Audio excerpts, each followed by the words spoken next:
Pinarayi Vijayan മുഖ്യമന്ത്രിയായിരുന്നപ്പോൾ party സമ്മേളനത്തിന് പങ്കെടുക്കുന്നതിന് വേണ്ടി ഹെലികോപ്റ്റർ ഉപയോഗിച്ചു എന്ന മുഖ്യമന്ത്രി വി ഡി സതീശന്റെ വാദം പൊളിഞ്ഞു. അടിയന്തര മന്ത്രിസഭാ യോഗത്തിൽ പങ്കെടുക്കുന്നതിനും ഓക്കിയുടെ പശ്ചാത്തലത്തിൽ കേന്ദ്ര സംഘവുമായുള്ള കൂടിക്കാഴ്ചയ്ക്ക് വേണ്ടിയുമായിരുന്നു മുഖ്യമന്ത്രി പിണറായി വിജയൻ ഹെലികോപ്റ്ററിൽ എത്തിയത്. അതിനെയാണ് വ്യക്തിപരമായ ആവശ്യത്തിന് ഹെലികോപ്റ്റർ ഉപയോഗിച്ച മുഖ്യമന്ത്രി വി ഡി സതീശൻ ഇപ്പോൾ ആയുധമാക്കുവാൻ ശ്രമിക്കുന്നത്. മുഖ്യമന്ത്രി ആയിരുന്ന സമയത്ത് പിണറായി വിജയൻ പാർട്ടി സമ്മേളനത്തിൽ പങ്കെടുക്കാൻ ഹെലികോപ്റ്റർ ഉപയോഗിച്ചിട്ട് അത് ഈ ഡിസാസ്റ്റർ മാനേജ്മെൻറ്റിൻ്റെ ഫണ്ടിൽ നിന്ന് ആ പൈസ കൊടുത്തിട്ടുണ്ട്. എന്നെ കൊണ്ട് ആ ചരിത്രം ഒന്നും പറയിപ്പിക്കരുത്. അദ്ദേഹം നടത്തിയ യാത്രകളൊന്നും പറയരുത്. ഞങ്ങൾ ഒരു സ്വകാര്യ യാത്രയും നടത്തിയിട്ടില്ല. മുഖ്യമന്ത്രി വി ഡി സതീശന്റേതാണ് വാക്കുകൾ എന്നതുകൊണ്ട് തന്നെ നുണയാകും എന്നത് ഇപ്പോൾ ജനങ്ങൾക്ക് ബോധ്യമാണ്. എന്നാൽ അതിന്റെ വസ്തുതയെയാണ് നമ്മൾ പരിശോധിക്കുന്നത്.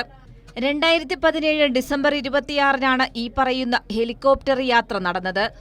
തൃശൂർ ജില്ലയിലെ തൃപ്രയാറിൽ വെച്ച് നടന്ന CPIM-ന്റെ തൃശൂർ ജില്ലാ സമ്മേളനത്തിൽ പങ്കെടുത്തുകൊണ്ടിരുന്ന മുഖ്യമന്ത്രി പിണറായി വിജയൻ അന്നേ ദിവസം തിരുവനന്തപുരത്ത് അടിയന്തരമായി നിശ്ചയിക്കപ്പെട്ട 2 ഔദ്യോഗിക ആവശ്യങ്ങൾക്കായാണ് ഹെലികോപ്റ്റർ മാർഗം യാത്ര ചെയ്തത്. എന്താണ് ആ ആവശ്യങ്ങൾ എന്നല്ലേ?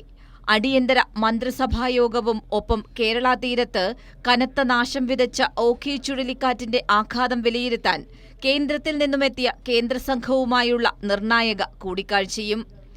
തൃശൂർ നാട്ടികയിൽ നിന്നാണ് മുഖ്യമന്ത്രി തിരുവനന്തപുരത്ത് ഹെലികോപ്റ്ററിൽ എത്തിയത്. പ്രസ്തുത യാത്രയ്ക്കുള്ള ചെലവ് അനുവദിച്ചുകൊണ്ട് 2018 ജനുവരി 6-നാണ് revenue additional chief secretary PH Kurian ഉത്തരവിറക്കിയത്. സംസ്ഥാന പോലീസ് മേധാവിയുടെ കത്തുപ്രകാരം അടിയന്തര ഓഖി ദുരന്ത ഏകോപന യാത്രയായി കണക്കാക്കി തിരുവനന്തപുരം ജില്ലാ കളക്ടർ വഴി സംസ്ഥാന ദുരന്ത പ്രതികരണ ഫണ്ടിൽ നിന്നും 8 ലക്ഷം രൂപ അനുവദിക്കാനായിരുന്നു DGPയുടെ ഉത്തരവ്. റവന്യൂ പോലീസ് വകുപ്പുകൾ തമ്മിലുള്ള ആശയവിനിമയത്തിൽ ഉദ്യോഗസ്ഥ തലത്തിൽ സംഭവിച്ച വീഴ്ചയായിരുന്നു അത്. ആ ഉത്തരവ് വിവാദത്തിലായി. പിന്നാലെ മുഖ്യമന്ത്രിയുടെ ഓഫീസിന്റെയോ അറിവില്ലാതെ ഇറക്കിയ ഉത്തരവ് റദ്ദാക്കാൻ മുഖ്യമന്ത്രി തന്നെ നിർദ്ദേശം നൽകി. ഔദ്യോഗിക ചുമതല നിർവഹിക്കാനായിരുന്നു മുഖ്യമന്ത്രിയുടെ യാത്ര എന്നതുകൊണ്ട് പൊതുഭരണ വകുപ്പാണ് യാത്രാ ചെലവ് വഹിച്ചത്. എന്നാൽ ഇതിനെയാണ് അമ്മായി അച്ഛനെ കാണാനായി ഹെലികോപ്റ്റർ എടുത്ത് പറന്ന മുഖ്യമന്ത്രി വി ഡി സതീശൻ ന്യായീകരിക്കാൻ വേണ്ടി ഉപയോഗിക്കുന്നത് എന്നതാണ് വിചിത്രം.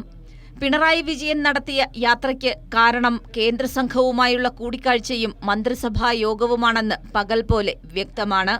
പക്ഷേ അമ്മായി അച്ഛനെ കാണാൻ വേണ്ടി പോയത് വിവാദമായതിനെ തുടർന്ന് നിക്ഷേപകനെ കാണാൻ വേണ്ടിയായിരുന്നു ഹെലികോപ്റ്ററിലെ യാത്ര എന്ന് വാദിക്കുന്ന വി ഡി സതീശന് ആ നിക്ഷേപകൻ ആര് എന്നത് പറയാൻ സാധിക്കാത്തതും പൊള്ളയായ വാദം തുറന്നുകാട്ടുന്നു. കൈരളി ന്യൂസ്, തിരുവനന്തപുരം.